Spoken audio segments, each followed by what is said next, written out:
Hi, and welcome to A Slice of New York. I'm Mike Gilliam. New York is a city that's full of characters, people who through their knowledge and their personalities are kind of like the spices that blend together to make our city so unique and great.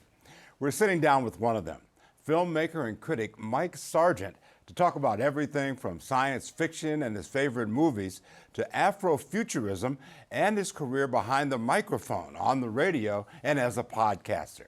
So let's get to it. Let's get to know Mike Sargent. And you are tuned to listener-sponsored radio, WBAI 99.5 FM in New York and on the web at WBAI.org. I'm Mike Sargent, and this is Real World. This week we're going to be talking about 3 films that open up. The first, of course, is the new Planet of the Apes movie. Meet Mike Sargent. He's a filmmaker, film critic, podcaster, and radio host. And he started on his journey to all of those careers as a kid growing up in Queens. His love of film began when his father, a CUNY professor and grad, introduced him to the movie Planet of the Apes. He rented a 16mm film to show the students of Planet of the Apes. I had never seen it. I was blown away. And from then on, that began my love with film and my love with science fiction. Just the idea of landing on an alien planet, what could be better? We spent some time with Mike and his dad in his apartment in Harlem before the two headed out to see the newest Planet of the Apes movie. His dad, who's 96, remembers Mike's first film. He came up with an idea, and he wrote a script, and he just went ahead with it, and it was really quite good. I was shocked that he was able to produce something at his age.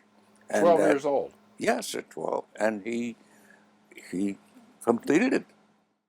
Mike would pursue his love of art and filmmaking at Parsons School of Design, but he really started much earlier. I ended up getting involved with film, and because I'd always had an interest in sound, and I used to pretend to do radio. I used to have a cassette recorder and pretend to do radio.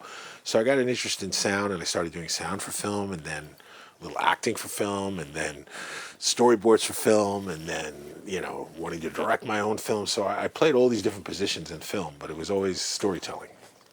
As much as I grew up liking comic books and James Bond and all those kind of things, I lamented the fact that there were no characters that looked like me.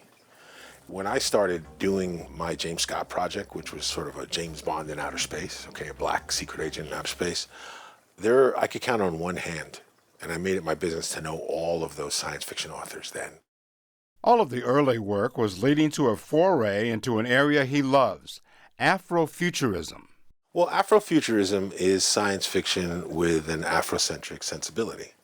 Even though I love Planet of the Apes, especially from the original Planet of the Apes, you'll notice that they go all the way into the future and all the humans that are left are white. And the one black guy that they brought with them, he gets killed in the hunt, but he's so rare that they stuff him and put them in the museum. But that's all changing as Afrofuturism soars to new heights. Now, Afrofuturism has exploded. I think the reason movies like Black Panther, which is probably the most visible example of Afrofuturism, did so well because it's so different. And Mike Sargent expects that upward trend to continue. There are conventions now, black comic book conventions and black science fiction conventions, Afrofuturism conventions, which was a dream. On the streets. Yes, you can. And in music. Janelle Monáe and so many artists are touching upon what you can do. Even Beyonce has some very science fiction themes in some of her work now. So I think Afrofuturism, it sounds cliche, but it is the future. That just skims the surface. We're going to take a short break. And when we come back, we'll talk more with Mike Sargent about the history and the future of filmmaking, including science fiction and the movies made by black filmmakers. This is A Slice of New York.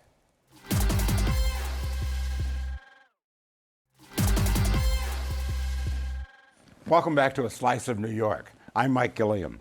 We're talking to filmmaker Mike Sargent, who's also a film critic. So, Mike, how does that happen? Usually people are one or the other. How does a person become both a filmmaker and a critic?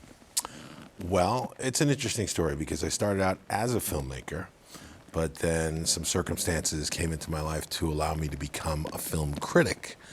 And at the time, I was making a choice between whether I was going to be able to continue doing what I wanted to do, how could I stay in film, and the opportunity came actually to take over the show that I grew up listening to, which was a film review show on WBAI. And I grew up listening to this show, like religiously. I watched it, or I listened to it every week. I recorded it every week. But I ended up in radio, and I ended up at that station, and I ended up meeting my idol. His name was Paul Wonder. And when he passed, they asked me to take over his show. And that's how I ended up becoming a film critic. Now, how has that been, though? I would imagine that there are some things that you're learning as a critic that you actually use when you're making film, right? A lot. Well, here's the thing. First of all, being a filmmaker and then becoming a film critic, it's sort of like being undercover, okay? Because you're like, these are the people who are judging me, you know? So not only that, at the time, there weren't a lot of black folks doing what I do. And there were a handful, and we'd always sort of like nod each other. I was going to ask, are you a unicorn? Well, I was. There were a few unicorns. And as a matter of fact, at the time there was no black film critics group, so I co-founded one, the African American Film Critics Association. Then a few years later, co-founded another one, the Black Film Critics Circle, which I'm still the co-president, the co-founder of. And so I felt, at the time, I felt like I made my mark, you know, as a film critic doing something for that industry. Because I think a lot of times there are a lot of films that, black films specifically, that would get reviewed or, let's just say, dismissed. But it really had a lot more meaning if you were black. You would understand this film really differently. So that was part of the mission, to kind of amplify the voices of film critics. And now, it's almost 20 years later, there are a lot more black, Asian, female film critics of color. So it kind of feels good to see that happen. Absolutely, because when I think back, I don't remember seeing black film critics at all. You know, there were very few. Very few. You know, what do you think helped to change that? Well, I think the internet changed that. The internet changed film criticism, period. You know, the great thing about the internet is that anybody could be a film critic. The worst thing about the internet is that anybody could be a film critic. So what ended up happening is people who may not have had an opportunity to get on an outlet or to be on wherever it was only print, Right. radio, and TV. That was it. And very little like on the 6 o'clock news. Very little, okay? And so what the internet did is it kind of leveled the play field. Now you've got mommy bloggers get to see films. You know, there are all kinds of ways in which you can be a film critic. It's a very different. Now Rotten Tomatoes has something like 3,600 critics, which is a little insane, but that's how many critics there are now. So there's been a move, and probably since Oscars So White, to really bring in more film critics of color into Rotten Tomatoes and all these other organizations. So. You mentioned when you were forming these organizations of black film critics. What was it like the first time you all got together? It was sort of like looking at each other like, it's us, you know? And there were only a handful of us. So, I mean, it was kind of exciting. It meant something at the time to actually have my name out there, you know? And there are a few other film critics who were getting quoted a lot. But I think there are certain peaks you hit as a film critic that, you know, you can say, all right, I did this. Like I did the Cannes Film Festival. I did the Oscars red carpet, you know. So I call those major breakthroughs. Yeah, major breakthroughs. So there were a few major breakthroughs that I did so that I can look back and say, yeah, I did my time as a film critic. While we're talking about there not being so many black critics, one of your favorites is always been, or has always been, science fiction. Not a lot of black science fiction out there. More now than there used to be, but not a lot, right? In terms of authors, you know, 25, 30 years ago, there was You could count on one hand the amount of black authors. Now, what was called black sci-fi is called Afrofuturism. So it's a whole thing in the last 10 years. There are conventions, there are events, there are tons of books. I mean, it's a major movement now. But 25 years ago, you know, if you saw a black character in science fiction film, you pretty much knew they probably going to die. So soon, and that became like a thing. Like any black person who was into science fiction knew that, oh, look, the black character, and you're just kind of counting off the minutes until you know they're going to die, probably saving the white character. So yeah, I think science fiction is the best thing about science fiction, and what I love about it is that it has something to say about the human condition. And I think the reason that black science fiction or Afrofuturism is so big and getting bigger is because we got plenty to say about the human condition. So. You were talking about the characters dying off in the older films. What do you think changed that? Was it things like Black Panther? Or? Well, Black Panther changed a lot. Okay, I mean, you know, again, I'm a big fan of a lot of classic science fiction films, whether it's Planet of the Apes or Terminator, or, you know, you could name film after film, but in all those films, Planet of the Apes, Alien, you know, Terminator, the black character is going to die. Paul Winfield is an actor who got killed in like 4 major science fiction films. He made a career out of it. He made a career out of it. As a matter of fact, you know, there's a film he did called Damnation Alley, and it's an end of the world film, right? And he's like the last black man on Earth, ostensibly. Do you want to know how he dies in that film? No. He gets eaten to death by killer cockroaches. Oh, man. What a way to go. Yeah, now you can only imagine the story meetings for that. So for me, this is a change. I think Black Panther changed not just the idea of how science fiction can look and how we can be the center of it and people will still go to see it, it'll still make money, but it also showed that films with black characters can travel. Because as a filmmaker, one of the things you used to hear is like, well, black films don't travel. There's no foreign. So either you lived and died by your U.S., you know, film grosses. That is a big thing that Black Panther changed. So it showed that not only can we be the star of a science fiction or fantasy, which is the most money-making genre there is, but it'll travel.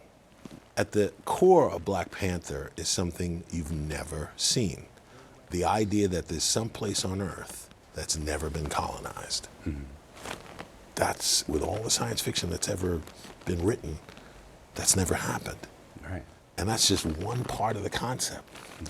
So that's Afrofuturism. I'm going to put you on the spot. What's your favorite movie? That's a good question. I don't know if I have an absolute favorite movie. I have movies that are in my top 3 or 4. Like the original Planet of the Apes is one of my favorite movies because it's kind of the essence of science fiction. Like astronauts go to an alien world and you don't know what to expect. It's the original Alien is one of my favorite films. You know, science fiction is big on my list. Okay, that's 2. What's the third favorite? I'd probably say there's a great film called Children of Men, which is it's a British science fiction, and it's about the whole human race has become infertile, except for this one black woman who is fertile. And probably shouldn't give that away, but it's a pretty great movie. Oh, okay. Definitely something that you should catch if you haven't seen it. Okay. What's out there that we should be seeing now? Oh, wow. All right. There's a film, I have to say, I think anybody who's been in TV, it's a horror film, all right? And I'm not a big horror fan, but I can appreciate a good horror film. It's called Late Night with the Devil. And if you remember 70s TV, they have it. It's so good. It's framed as if it's a documentary about this thing that happened on this late night TV show. And I watched it with my dad, actually. And about 45 minutes in, he goes, you know, I don't remember this guy. He totally bought it. He thought it was like a real guy who was competing with Johnny Carson back in the day. Wow. It's really done well. So I would recommend that. Okay. You're making films still. You know, tell me about your latest project. Well, my latest project is, I guess, what you'd call a sci-fi horror. It's a little more. It's a horror film, but it's not like a slasher film. It's more like an H.P. Lovecraft. Where What's it called? It's called From the Shadows. Okay. It stars Keith David and Bruce Davison and Selena Andrews. And the premise is, what if you tapped into something that you shouldn't have? And once you do, it controls you. Oh, wow. So it's that kind of movie. So. Okay, and where can that be seen? Well, you can see it. It's on it's on Roku right now, Oh, as a matter of fact. So you can see it most streaming platforms. Okay. I wanted to talk about one of your previous projects a long time back before we dropped this subject, and that is your James Scott project. Tell me about that. Well, James Scott is the reason I got into film. From the time I was a kid, like I said, I loved all these science fiction movies, but I never saw myself. So James Scott was sort of an amalgam of all the things I loved. I loved secret agent movies, big James Bond fan and all that, but I also loved science fiction. So it's essentially about a secret agent in the future who works for the Planetary Law Enforcement Agency. And it's a story that I did originally as an audio drama, and I released it on CD back in the 90s. It was the first audio drama on CD. And then I had written a screenplay, and it got me a lot of acclaim at the time. It got me interest. I had an agent, William Morris and whatnot, but in the 90s, even the late 90s, they weren't really ready to make, Are they ready to make that one now? I think they are now, yes. Now I plan to go back. Now I will make James Scott, but back then, that was sort of it was science fiction to consider a black-led science fiction. Okay, we're going to take a quick break. And when we come back, we'll continue our conversation with Mike Sargent. We'll get into some of the other areas of his professional life, including his work on the Brown and Black podcast and his job hosting on WBAI radio. You're watching A Slice of New York.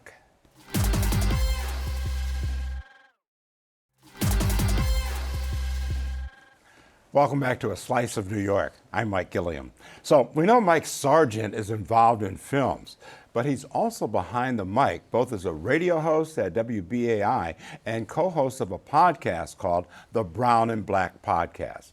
Mike, your dad mentioned that you started in the radio biz, experimenting with radio at a very early age. Tell me about that. Well, I used to have a cassette recorder, and I used to pretend to do a late night radio show. I called it W I Don't Know.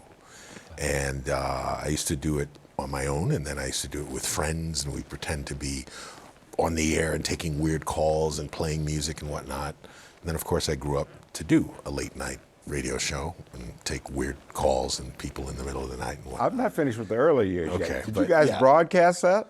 No. Oh, there were many tapes, though. Okay. Many tapes. Okay, I used to do W I Don't Know. I also used to do James Scott. I used to do James Scott as what would be considered a radio drama. Really? Oh, yeah. I would play all the characters. That's very cool. Well, yeah. I thought so. And how old were you when you were doing this? Probably 10, 11, somewhere in there. So I was making tapes well into high school, let me just say. And I had a lot of friends who would be like, "That's crazy that you're doing that. Let's make one."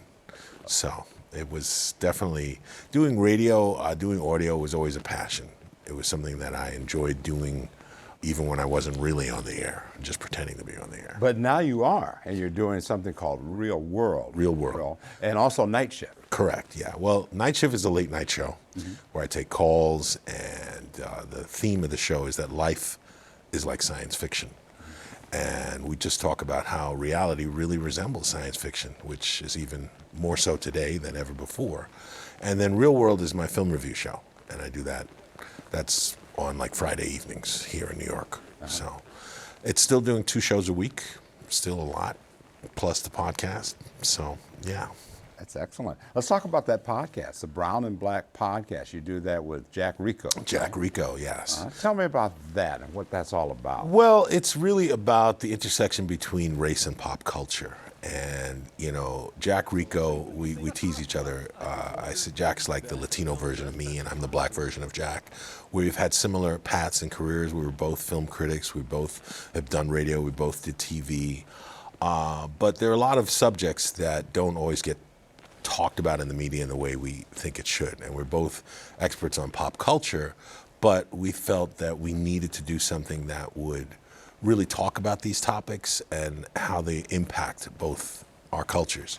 And we both have learned a lot. I've learned a lot about Latino culture. He's learned a lot about black culture. We've learned from each other, but we won 2 Webbies so far with the podcast, and it's probably one of the most exciting things that I do now, because I like the fact that we can cover these topics and difficult topics and really get into it. Oh, it can be a little bit intense, I think. Yes, One it of the can. ones that I was listening to had to deal with Latino and black culture and white culture as well, and how there's an intersection between some Latinos and white culture. Tell me a little bit about what happened in that. Well, what was interesting about that episode is, now I'll be honest, I really had no idea. Living in New York,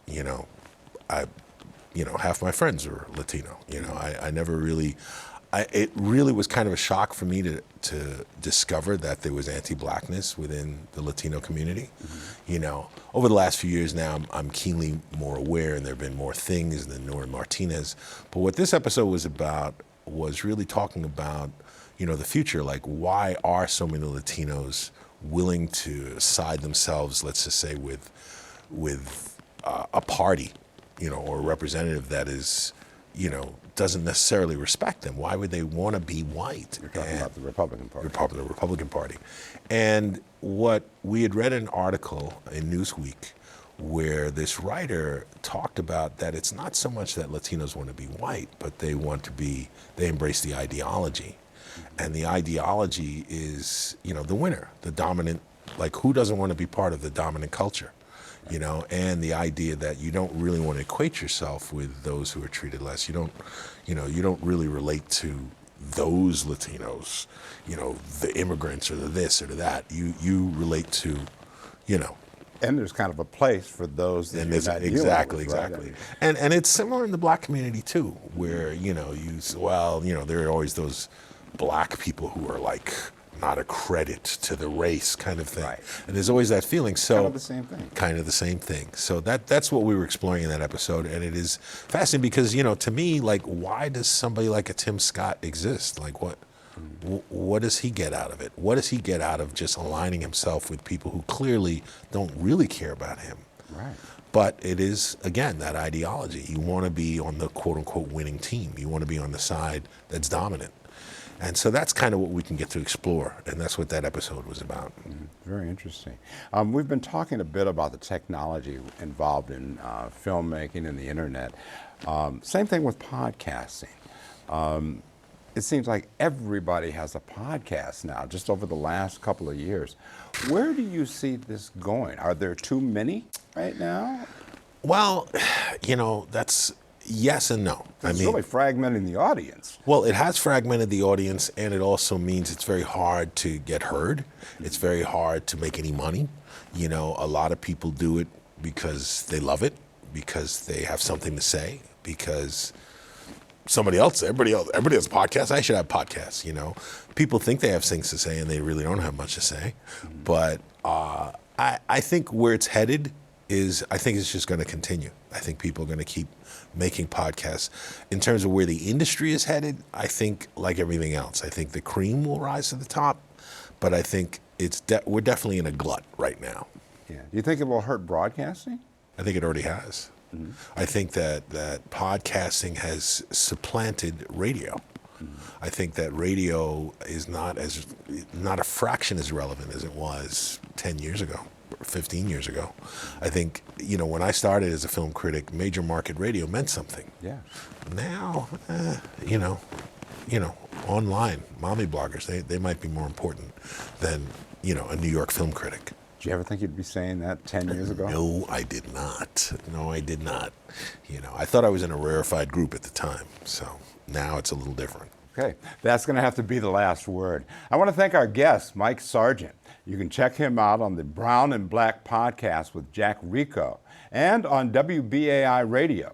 And keep an eye out for his film projects. And also, keep an eye out for us as well. I'm Mike Gilliam. We'll see you next time on A Slice of New York.